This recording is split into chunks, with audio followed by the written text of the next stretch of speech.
Dyslexic genius here. I'm working on the 4-3, but this goes for any Victor Orthophonic back bracket. So now that we have it broken apart, and here are all the pieces, and you saw how everything was flying around, and we got it apart. I've cleaned this out. I just use a little WD-40, wipe this down to take a quick look. I'm going to buff this all out to bare metal, and like I said in the previous video, I'm going to use Krylon black paint, gloss black. It's a perfect match to the back bracket, which is right here. Now what we're going to do is we're going to pop it in. It'll never swell up. We're going to take the holes and check the hole pieces, and everything's looking good. So it mounts like that. So what we're going to do is we're going to use Windex and 4/0 steel wool to polish out the nickel like this, and then you just wipe it off. But now on Orthophonics, we have the yoke piece. The reproducer hooks up right here, and we want to check this, that there's no pitting. We might have to come in, this is just dirty, but we want to make sure that this pivots. At the factory, they grease this a little, okay? So I want you to understand that they did grease this pivot.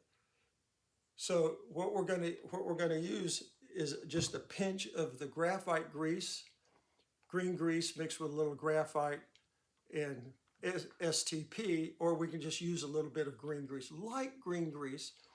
And then we want to check the threads on this piece, because this ring fits around like that, and then this screws together. So now we want to pull this piece out, pull the yoke out, and you want to make sure that this screws on gently. And it does. It screws on,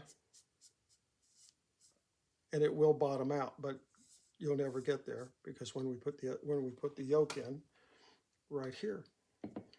But if you start to take this to do this check and it doesn't want to go on, you want to just put a little bit of sewing machine oil in here, because on reassembly we're going to put a little bit of green grease here, sewing machine oil here, and put this there, so that this has a smooth but tight movement for the reproducer. So it comes down with a reproducer gently, and it comes back, and there's no air leaks.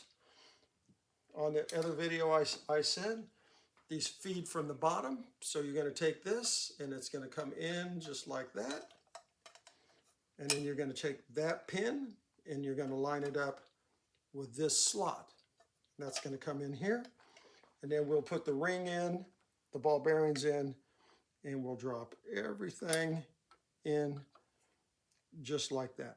And before we add the 2 screws, I'll do this in the next video. Before we add, we'll put the 2 screws in, and then we'll put the pin that comes in here to set everything up. And that's my tip for the day.